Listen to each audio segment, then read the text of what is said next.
Hello and welcome to Lord of the Rings, the living card game. I'm the White Tower Watchman. Guys, in this video I need your help. I need to poll the community on a rules question that has been bothering me for a couple of months now. There's these mysteries in Lord of the Rings. There's these mysteries. I probably have about 5 or 6 mysteries after playing this game since launch, like 12 years now, I guess. I think it's 12 years this week, right? Didn't we just we got coming up on our anniversary um, for the launch? There's these, you'll be playing this game. It doesn't matter how long you played, a year, 5 years, 10 years, and you'll find out a new rule, and you're like, oh my goodness, I've been playing that wrong the entire time, right? We all know what that's like.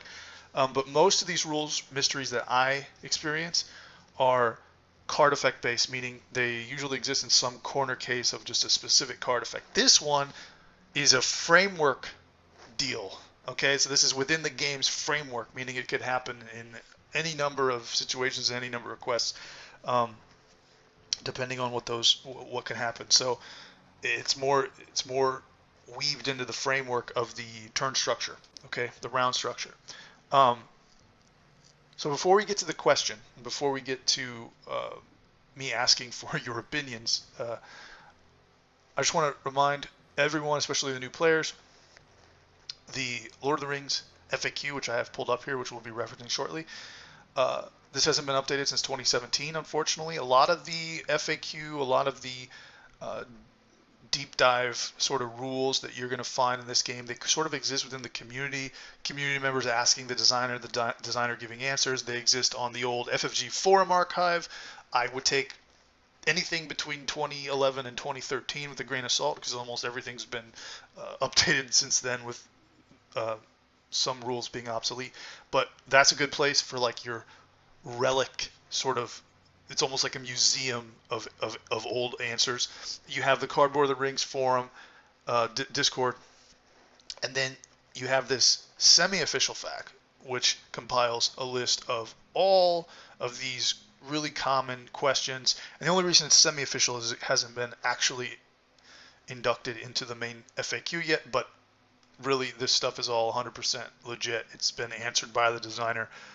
So if you're a new player and you're not sure about something, or just before you really start getting into the game, I'd recommend at least skimming through this semi-official FAQ. You can find it on a longexpectedparty.com. ALIP, they're a really good community site that sort of has kept this game going after its content development has sort of ended. So, with all that stuff said, I want to get to my question here. Now, I really would like your guys' opinion, because I have absolutely no clue and it's bugging me. So, the question is, do enemies,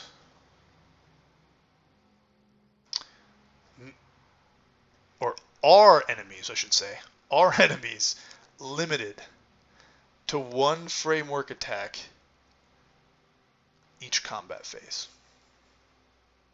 Okay, and I'm sure there's probably already strong opinions. Why is that even a question? Of course they are. No, they're not. Why is that even a question? Okay, I'm not, and to be clear, I'm not asking, are enemies limited to one attack per round in general, because obviously through card effects they're not. Just like how we can use quick strike, heroes can use quick strike and get additional attacks and things like that. Enemies, shadow effects, card effects, counter card effects, they can induce multiple additional attacks. It doesn't even have to be in the combat phase, right? And they'll always get a shadow card for those type of attacks. Um, what I'm asking is for the framework attacks, in other words, attacks that exist in the enemy attack step for each player in the combat phase, that framework attack that they get a shadow card dealt for at the beginning of the combat phase, not right before the attack starts like all the other additional attacks and card effect induced attacks. They get a shadow card dealt at the beginning of the combat phase before they make the framework attacks. Okay? Are enemies limited to just one framework attack each combat phase? Okay. I was on I always never even questioned that they could get multiple framework attacks. I always played that way. I always assumed that was the case. I was very strong. I didn't even know this was a debate until I saw some posts on the Cardboard of the Rings Discord. And I started to scratch my head. And then I was still sure that they had just misinterpreted all of the questions and answers that the designer gave and on the FAQ and things like that. And then I started to dig a little deeper, And I think they've convinced me. I think all enemies only get one framework attack each combat phase. And if this is true, I think there's a lot of people that aren't aware of this rule, because I found a post on the Facebook group that was dealing with the exact card I'm about to talk about. It's Northern Warg Shadow Effect, if you haven't guessed. um, that people seem to have been just convinced that that's not part of the game framework, and for good reason, because it's very hard to notice this rule in the FAQ, and I think it needs to be addressed officially by the designer, whether enemies are limited to one framework attack or not. So another reason I wanted to talk about it in the context of the Angmar cycle is this commonly comes up with that Northern Warg Shadow Effect, okay? And since new players obviously are going to go get Angmar, old players, veteran players, these quests have been a thorn in our side forever. This quest is ridiculously hard. If this is true, that enemies only get one framework attack, it kind of takes, it's maybe a small crumb of salvation or mercy from this quest, but it might take the heat out of this one shadow effect. So here's the deal. Let's say we have Aragorn here defending for 2. This is the combat phase. We have a framework attack from this Wolf of Angmar. He's attacking for 2 during the daytime. Aragorn defends for 2. We flip the shadow effect. It's the Northern Warg. It says after this attack, attacking enemy engages the next player that makes an immediate attack. Deal a new shadow card for that attack. So this, so far, so good. 2/2, no damage. Okay, the attack's over. Shadow cards dealt in the beginning of the combat phase as part of the framework attacks are not discarded till the end of the combat phase, right? But the exception is if another attack begins, they get discarded right away, and then that shadow card, for all additional card effect induced attacks, they get discarded right away. So now he's going to come over here. We're still in the first player's enemy attack step. So if he had more enemies out here, we have to resolve these right after this resolves. Okay, so he comes over here, and we deal a new shadow card. That gets discarded. Comes over here. We'll do our little Amarthiel response. After enemy engages a player, give control of Amarthiel to that player. Okay, comes over here. He defends to 3/2, and we got no shadow effect, no damage. That shadow card gets discarded. Okay, now let's back it up. This is what I'm going to be focusing on later. That shadow effect right there. So that's over. Okay, so we're still in the first player's enemy attack step. If he had more enemies out here, if this player had more enemies out here, they would do their framework attacks. Now, here's my question. We get to the second player. Does this enemy make another framework attack? Now, obviously, we know it's going to be without a shadow card because the framework attacks get shadow cards dealt at the beginning of the combat step. So we know it's without a shadow card. That's solved. That's not up for debate. What I want to know is, does this enemy get another framework attack here at the second player's enemy attack step? Okay, it's already had one framework attack. It got this shadow card. Okay, that shadow card induced an additional attack. It got this shadow card. Boom. Okay, shadow cards are, just side note, little extra information, shadow cards aren't discarded until the end of the combat phase unless they're from an additional attack or they were a framework attack shadow card that gets discarded because another attack happens. Then you discard all previously dealt shadow cards. Okay, blah, blah, blah. Does this guy attack again? Does this Wolfie attack again? Now I'm going to make the case here for both sides, all right? I originally, for a long time, I thought that they did because there was nothing.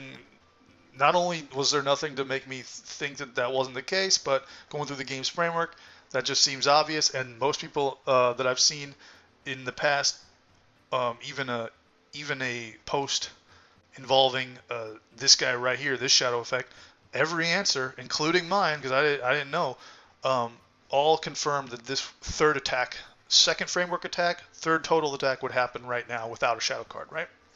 This used to be sort of a question of, does he get a shadow card or not? That's how this would always come up. And the obvious answer is, for the framework attack, no. Okay? Now I'm not so sure he attacks at all.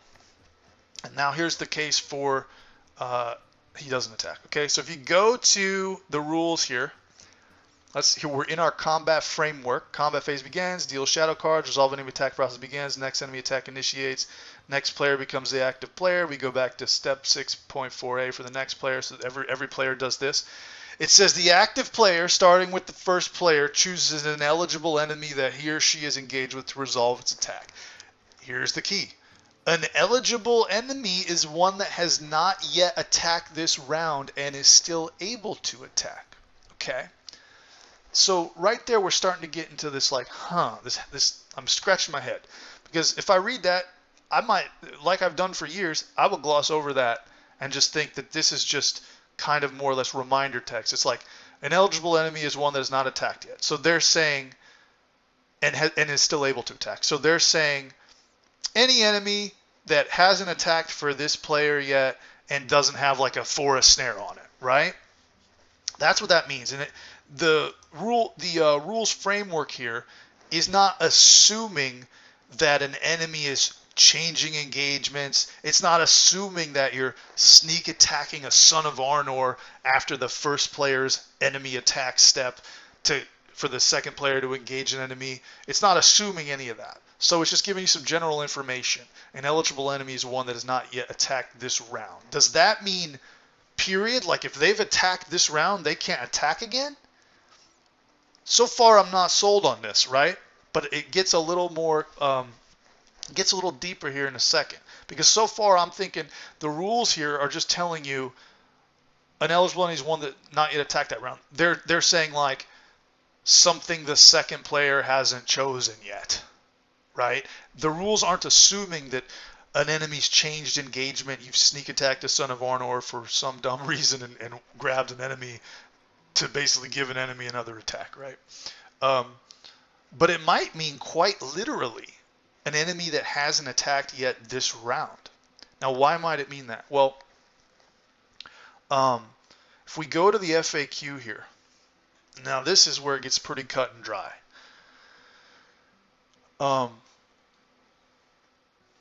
Somebody asks, when an enemy that has already made an attack engages a new player during the combat phase, does it make another attack? And the answer blew my mind. Not unless it's directed to by card effect. So this originally came up, I think, in the Black Riders when we had some like engagement changing things with the Nazgul, the Black Riders and stuff like that. And I'm reading this answer and I'm like, wow. Does that mean literally that all enemies only get one framework attack? Okay. And then you could even make the argument, well, the sometimes FAQ questions are answered without the full context of the question being presented. Like maybe the answerer thought that the questioner was like, is there something that automatically makes an enemy attack as soon as it engages? That's not quite the case. But this also could be interpreted to be saying enemies only get one framework attack. If you combine that answer with this little phrase right here, an eligible enemy is one that has not yet attacked this round. Okay, so I'm going to give you one more piece of evidence, and then you can make the decision and help me figure out this mystery. Okay, so somebody asked Caleb, this question I think was in regards to you're going to have those types of enemies like Durin's Bane, right? Where's he at? You're going to have those enemies like Durin's Bane that say, Durin's Bane cannot leave the staging area. It's considered to be engaged with each player whose threat's 1 or greater and attacks each of those players in turn during the combat phase. Okay, so if enemies are restricted to one framework attack per round, it kind of shuts these guys down, right? So that's where Caleb answers, if an enemy is considered to be engaged with each player, it will make an attack against each player during their resolve enemy attack step. That's the framework step in combat. In that regard, the rules reference should probably update it to say, has not yet attacked the active player. So this little thing here, he's saying an eligible enemy is one that has not yet attacked the active player this round, okay? I will make a note to do that with the next FAQ update. Okay, so cheers, Caleb. So we know that's from the designer, and The question now is, did he mean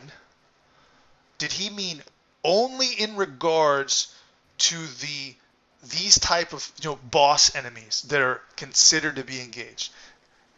In this regard, he said, in that regard, does that mean these guys, by definition, get more than one framework attack because we can't take the heat out of them, right? They're boss enemies, okay? Like the City Guard and Vengeance of Mordor, guys like this, the guys that are considered to be engaged with all players, they get more than one framework attack.